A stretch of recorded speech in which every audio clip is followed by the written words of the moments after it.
In the African nation of Tanzania, two things have happened in the recent times, and we thought you must know it. Firstly, in a surprising shift of posture, Tanzania's president, Samia Suluhu Hassan, has finally broken her weeks-long silence on the deadly violence that ravaged her nation following October's disputed elections. Well, this is for the first time, standing before Parliament, Hassan has acknowledged what thousands of grieving families have known all too well, that people died in the aftermath of her near total 98% election victory. She offered condolences, promised an investigation, and spoke of reconciliation. But here comes the biggest question. Is this genuine accountability or a carefully choreographed act of damage control being performed for the world to watch?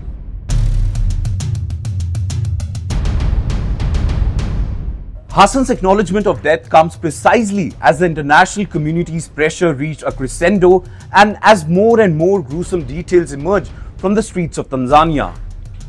Details that reveal a campaign of police brutality so systematic and lethal that it will make the most brutal dictators seem like moderates. Now, alarm bells have been sounded from across the world, including UN, Canada, Norway, UK, and from the African Union too. The world's attention is finally on Tanzania, and Tanzanian government knows it cannot maintain its blanket denial any longer.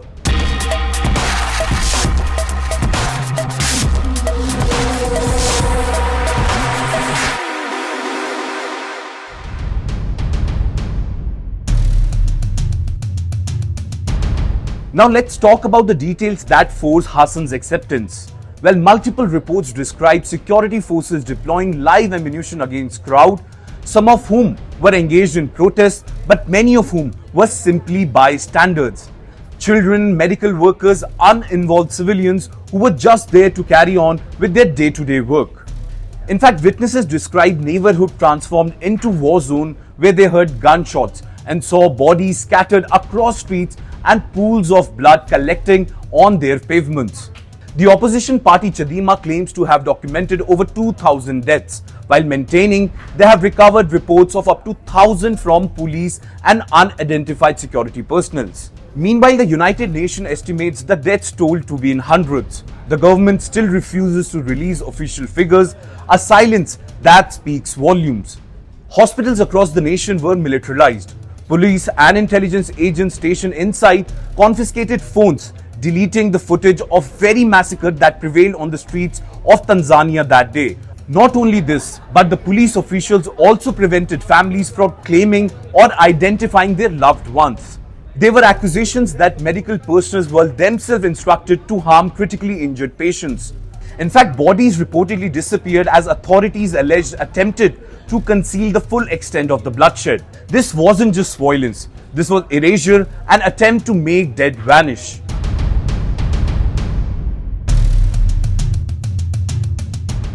Now, by acknowledging deaths, Hassan accomplishes something very crucial. She seizes the narrative.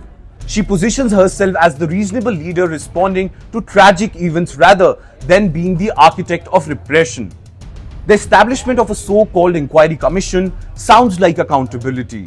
Yet, it operates in a jurisdiction where the executive branch ultimately holds power over investigations into the executive branch's action. Now consider the sequence very carefully.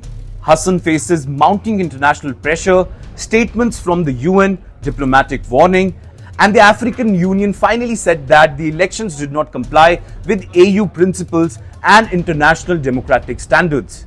Well, the opposition's death toll claims went from isolated accusations to documented figures being repeated in mainstream international media across the globe. Human Rights Watch published its finding. Then and only then did Hassan appear before Parliament with her condolences and her so-called commission. This is calculated face-saving tactics. The government dismissed opposition claims as hugely exaggerated, refused to provide its own casualty figures, and maintained that security forces acted very appropriately. But when that stance became untenable in the court of international opinion, when silence itself became a confession, Hassan pivoted. The pivot appears like accountability, but functions as containment, accepting the reality of death while deflecting responsibility, promising investigation while maintaining governmental control over those investigations, appearing conciliatory while treason charges against protesters remain active. Well, this story remains incomplete without acknowledging what remains unchanged. Hundreds of opposition members are still in custody. Media outlets remain deregistered. The internet blackout persists in many areas of Tanzania. And one women political system that produced a 98% victory is being celebrated as democratic. And now there is a big possibility that the violence against protesters or people who want real justice continues, even as Hassan spoke of reconciliation, peace, and so-called accountability.